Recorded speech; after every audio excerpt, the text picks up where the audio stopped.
Bismillahirrahmanirrahim. Assalamualaikum warahmatullahi wabarakatuh. Alhamdulillahirabbil alamin. Alhamdulillahilladzi hadana li hadza wa ma kunna linahtadiya laula an hadanallah. Asyhadu an la ilaha illallah wahdahu la syarikalah wa asyhadu anna Muhammadan abduhu wa rasuluh alladzi la nabiyya ba'dah. Allahumma fassalli wa sallim ala sayyidina habibil karim sayyidina Muhammadin wa ala alihi wa sahbihi ajma'in, amma ba'd.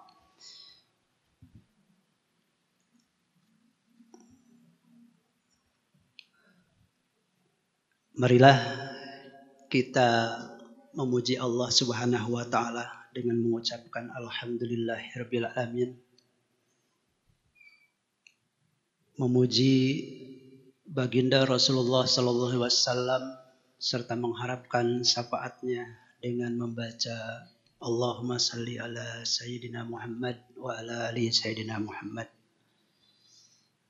Hadirin jamaah zuhur Masjid Jami Nurul Iman. Pada kesempatan kali ini izinkan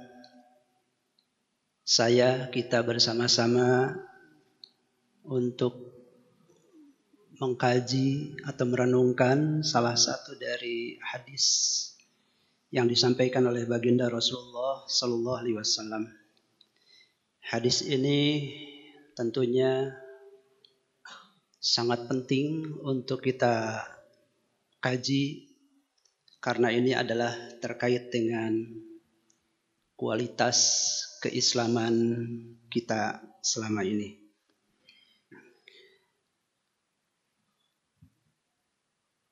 Hadis tersebut berbunyi, An Abi Hurairah radhiyallahu an qala Rasulullah sallallahu alaihi wasallam, min husnil islamil mar'i tarkuhu ma la ya'nihi.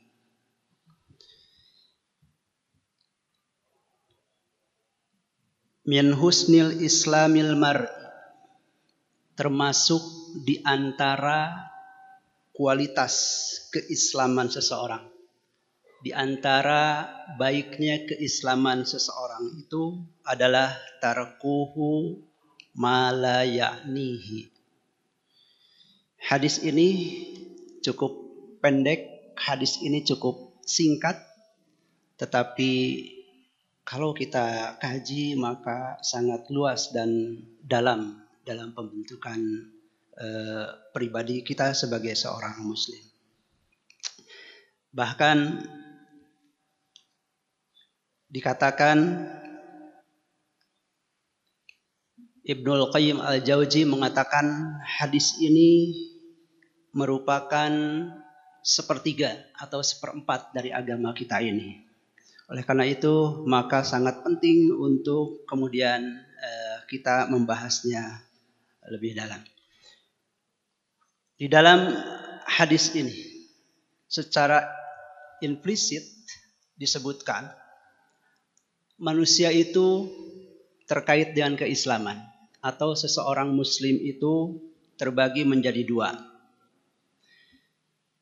Faqad bayyana an-nabiyyu fi hadzal hadisi an tarka ma la ya'ni min asbabi husni islamil mar'i. Nabi menjelaskan dalam hadis ini bahwa meninggalkan hal-hal yang tidak bermanfaat merupakan salah satu sebab kualitas baik buruknya keislaman seseorang. Ini menunjukkan bahwa keislaman terbagi menjadi dua golongan.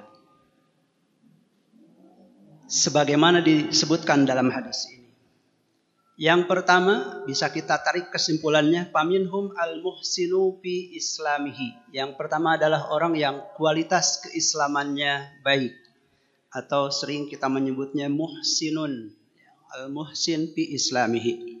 Siapakah dia? Yaitu man qama bil islami zahiran wa batinan, fahuwa al-muhsinul ladzi kama qala Allah Ta'ala Waman ahsanu dinan mimman aslama wajhahu lillah wa huwa muhsin wattaba'a millata Ibrahim hanifa. Yang pertama adalah yang baik keislaman, kualitas keislamannya, yaitu orang yang qama bil Islam, melaksanakan Islam, menjalankan Islam secara lahir dan batin. Dia melaksanakan puasa, tapi dia tidak hanya sekedar melaksanakan puasa lahirnya saja, tetapi puasa itu dibarengi dengan keikhlasan, dibarengi dengan ketakwaan. Dia melaksanakan sholat, tidak hanya terlihat gerakan dan sebagainya saja, tetapi juga diikuti dengan hatinya. Hatinya penuh dengan keikhlasan, penuh dengan kekhusyuan, jauh dari sifat-sifat ujub, ingin dilihat oleh orang lain, atau bahkan timbul kebanggaan di dalam dirinya. Inilah yang dimaksud oleh firman Allah Subhanahu wa taala. Waman ahsanu dinan, barang siapakah yang lebih baik agamanya daripada orang yang aslama wajhahu, menyerahkan segenap jiwa dan raganya kepada Allah, wa huwa muhsinun, dan dia berbuat kebaikan, wattaba'a millata Ibrahim hanifa, dan ia mengikuti agama Ibrahim yang lurus. Ayat ini tentu menegaskan baiknya keislaman seseorang adalah ketika dia menyerahkan dirinya kepada Allah Subhanahu wa taala secara utuh, baik lahir dan batinnya. Yang kedua, wa minhum al-musi'u. Yang kedua adalah orang yang buruk keislamannya, kualitas keislamannya buruk. Siapakah dia? Man lam yakum bil islami dhahiran wa batinan. Tentu adalah yang sebaliknya. Adalah orang-orang yang tidak menjalankan Islam secara lahir dan batin. Itu berarti kualitas buruk keislaman seseorang. Wa min alamati husnil Islam istighalul mar'i bima ya'nihi wa tarkuhu ma la ya'ni. Disebutkan di sini bahwa tanda-tanda baiknya keislaman seseorang, tanda seseorang itu Islamnya berkualitas adalah ketika ia sibuk dengan hal-hal yang bermanfaat bagi dirinya dan meninggalkan hal-hal yang tidak bermanfaat. Mafhum mukhalafahnya atau sebaliknya, ketika tanda orang-orang yang buruk kualitasnya adalah insighalul insan bima la ya'nihi min alamati su'i islamihi. Sibuk dengan hal yang tidak penting itu berarti menunjukkan betapa kualitas buruk keislaman seseorang. Wa mimma yadullu ala ma'nal hadis. Dan di antara dalil yang menunjukkan makna hadis ini, dalam beberapa ayat Al-Quran Allah Subhanahu wa taala menjelaskan, memberikan sifat kepada orang-orang yang kualitas keislamannya baik. Di antaranya kita bisa lihat misalkan di surat Al-Mu'minun. A'udzubillahi minasyaitonirrajim. Bismillahirrahmanirrahim. Walladzina hum 'anil lagwi mu'ridun. Ketika Allah Subhanahu wa taala mensifati orang-orang yang mukmin yang sesungguhnya, mukmin yang akan membawa kebahagiaan di akhirat, qad aflahal mu'minun, salah satunya Allah Subhanahu wa taala menyebutkan walladzina hum 'anil lagwi mu'ridun, yaitu orang-orang yang berpaling atau menghindari dari perbuatan-perbuatan yang lagwi. Apa yang dimaksud dengan lagwi? Wal lagu huwa al batil. Yang namanya lagu adalah batil. Wa yasmulu syirka wal ma'asi wa kullu ma la faidata fihi.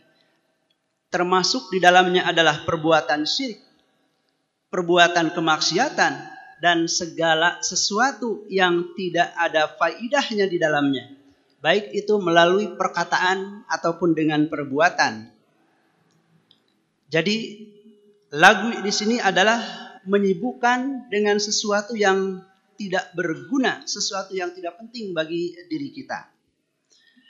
Kita juga bisa melihat di ayat lain Allah Subhanahu wa taala menyebutkan walladzina la yashhaduna zura wa idza marru bil lagwi marru kirama.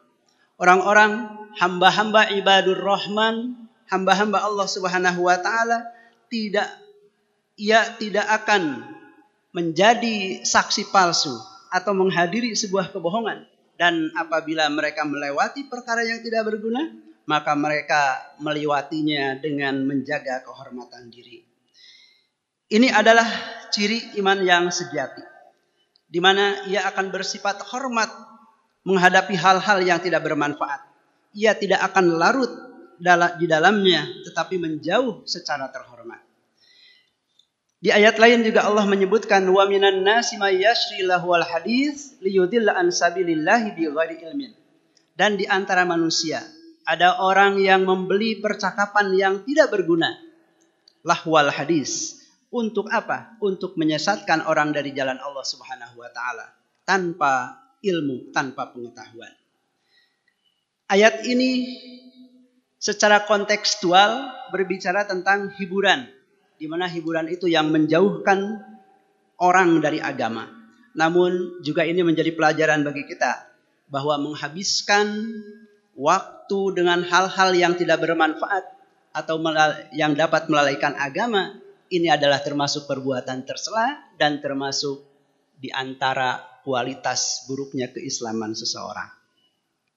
Di ayat lain Allah juga menegaskan, wa kullil mu'minina yaghudduna min absarihim. Dan katakanlah pada orang-orang yang beriman, hendaklah mereka menundukkan pandangannya. Ayat ini menjelaskan kepada kita betapa pentingnya mengendalikan diri dari hal-hal yang tidak perlu kita lakukan, terutama dengan mata yang kita gunakan untuk melihat. Sesuatu yang tidak berguna tentu itu harus kita tinggalkan. Di ayat lain Allah juga menjelaskan wala taqfu ma laysa laka bihi ilm innas sam'a wal basara wal fuada kullu ulaika kana anhu mas'ula. Dan janganlah kamu mengikuti apa yang tidak kamu memiliki ilmu tentangnya. Sesungguhnya pendengaran, penglihatan dan hati semua itu akan dimintai pertanggungjawaban oleh Allah Subhanahu wa taala. Ini tentu sangat berkaitan dengan meninggalkan apa yang bukan urusan kita, yang kita tidak tahu duduk persoalannya, yang kita tidak tahu apa masalahnya. Dalam konteks saat ini mungkin kita dihadapkan dengan berbagai macam informasi. Kita dihadapkan dengan berbagai macam berita yang hampir setiap saat. Yang terkadang berita-berita itu kita tidak selektif dalam kemudian menyebarkannya kembali. Bisa jadi kebenaran berita itu adalah perlu diverifikasi terlebih dahulu. Maka ketika kita kemudian menyebarkan berita dan berita itu ternyata berita yang bohong, maka dikhawatirkan kita akan termasuk ke dalam golongan orang-orang yang musyrik, orang-orang yang kualitas keislamannya tidak baik. Tentunya kita tidak berharap seperti itu.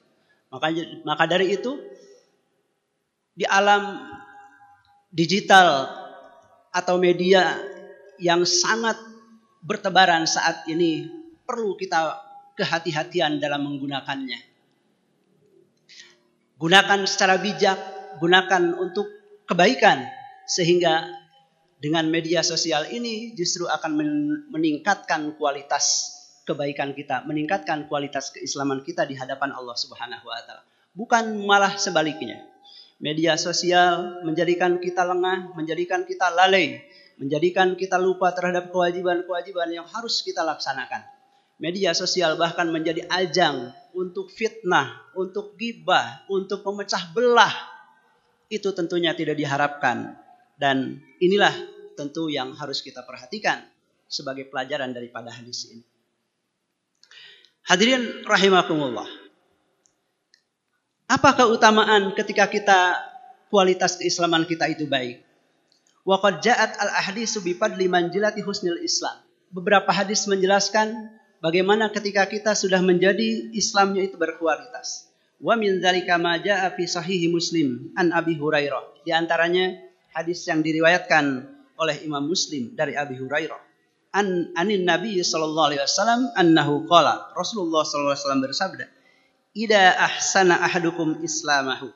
Apabila seseorang telah baik kualitas keislamannya, fakullu hasanatin ya'maluha tuktabu bi asri amthaliha ila 700 dhi'fin. Maka setiap kebaikan yang dia lakukan akan Allah catat, akan Allah tuliskan 10 kali lipat dari kebaikan itu, bahkan hingga 700 kali lipat. Wa kullu sayyi'atin ya'maluha tuktabu bimisliha.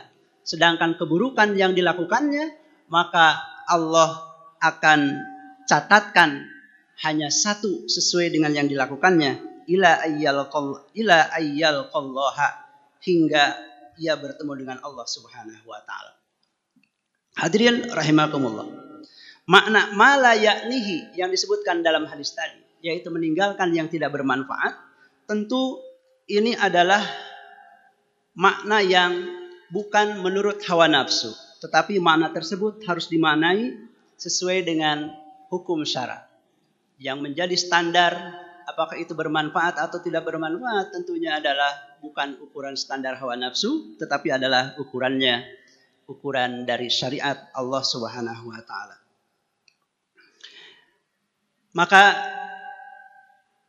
tidak boleh ada pemahaman sebagaimana disebutkan, fa inna katsiran minan nasi qad yahlu lahu ayyatrukal amra bil ma'ruf. Ada orang yang meninggalkan amar ma'ruf nahi mungkar. Ada orang yang meninggalkan, membiarkan orang lain berbuat kerusakan dengan alasan bahwa itu mencampuri pribadi orang lain. Ini tentunya tidak berlaku dalam hal ini. Kenapa? Karena Islam, karena Rasulullah SAW telah memberikan gambaran kepada kita. Man ra'a minkum munkaran falyughayyirhu biyadihi.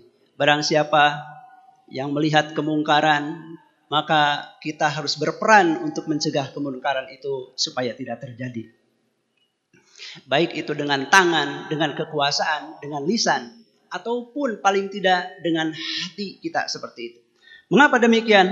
Karena ketika orang melakukan kemaksiatan kemudian dibiarkan, maka sebagaimana sabda Rasulullah SAW, ketika Rasulullah SAW menyampaikan khutbah, beliau mengatakan, Ya ayuhan nas, innakum taqra'una hadhil ayah wa tada'unaha ala ghairi mawadiha. Ya ayyuhalladzina amanu alaikum anfusakum la yadurrukum man dhalla idza tadaitum.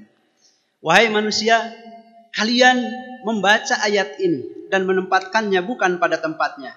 Yaitu ayat ini berbunyi, wahai orang-orang yang beriman, jagalah dirimu, tidak akan membahayakanmu orang yang sesat apabila kamu telah mendapat petunjuk.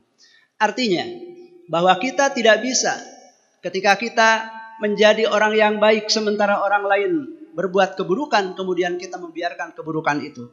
Kenapa? Karena di ayat atau di hadis lanjutannya dikatakan, wa inna sami'na nabiyya sallallahu alaihi wasallam.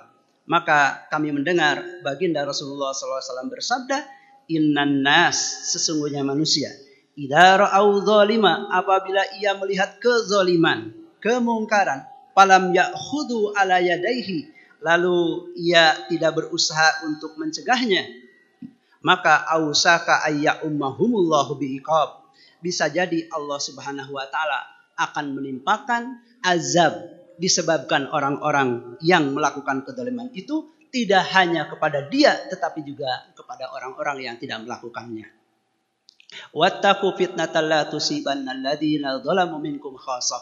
Hendaklah kalian berhati-hati terhadap fitnah, terhadap cobaan, terhadap musibah yang tidak akan hanya ditimpakan kepada pelaku zalim saja, tetapi juga berlaku kepada orang-orang yang berdiam diri, tidak melakukan upaya untuk mencegah kedoliman itu terjadi.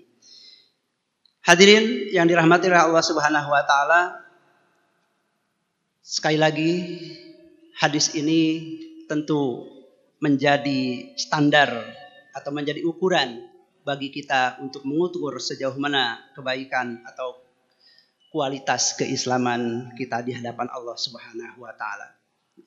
Pemahaman dan pengalaman hadis ini tentu dibutuhkan, terutama di zaman saat ini. Di zaman sekarang di mana banyak sekali kewajiban yang bersamaan dengan prioritas yang bercampur aduk, sehingga kadang kita sulit mana yang harus kita dahulukan, kewajiban mana yang harus kita dahulukan.